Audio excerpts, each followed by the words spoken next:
अस्सलामुअलैकुम।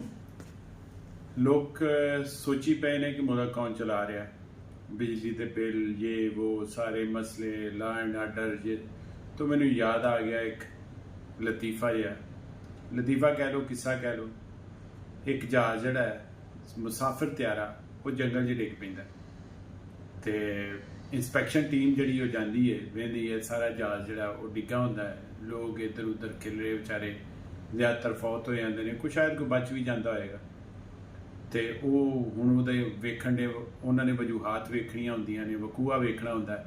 तो वेंदे ने कि साइड ते ना ऐनकां ला के ना वड्डियां वड्डियां ते एक बांदर दरख्त के उत्ते बैठा हुंदा। वो सोचते ने बांदर को पुछने आ कि ये जहाज डिग्गण दी की वजह बनी।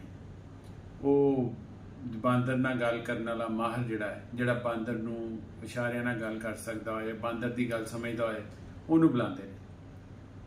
वो हुण इशारे ने बांदर को पूछदा कि तू कौन है? कहंदा जी मैं जहाज चों। कहंदा जहाज चों किवें? कहंदा जी कोई 2-4 बांदर जिहड़े सी वो अफ्रीका तो एक मुल्क दे विच जा रहे सन, मैं उन्हां चों सां। ते कहंदे तू बाहर किवें निकलिया? कहंदा जदों सानूं जंगले च बंद करके चुक के 2-2 4-4 बंदे जिहड़े ने वो बांदर सानूं उत्थे शिफ्ट करन दे सी जहाज दे एज अ लगेज समान दे तौर ते मैं एक बंदे दी जेब चों चाबी कढ लई सी। तो जिवें जहाज चलन दिया सी मैं अपना जंगला खोल लिया तो मैं उत्ते आ गया जिथे सारे मुसाफिर हुंदे ने। उन्होंने कहा अच्छा वेरी गुड, तो फिर तो तेन पता होएगा कि उस टाइम की हो रहा सी? कहंदा हाँ जी पता है। वो बांदर को पूछता है कि उस टाइम मुसाफिर की करन डे?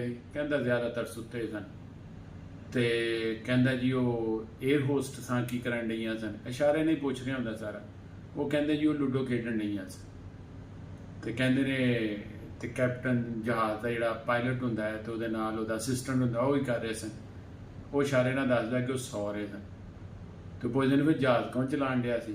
वो इशारे नाल दसदा मैं। ये वाला आर्टिकल आपने देखा है? ये वाले आर्टिकल में खुद ये वाशिंग वेयर का आर्टिकल है और ये खूबसूरत सी एम्ब्रॉयडरी हमने खुद करवाई हुई है।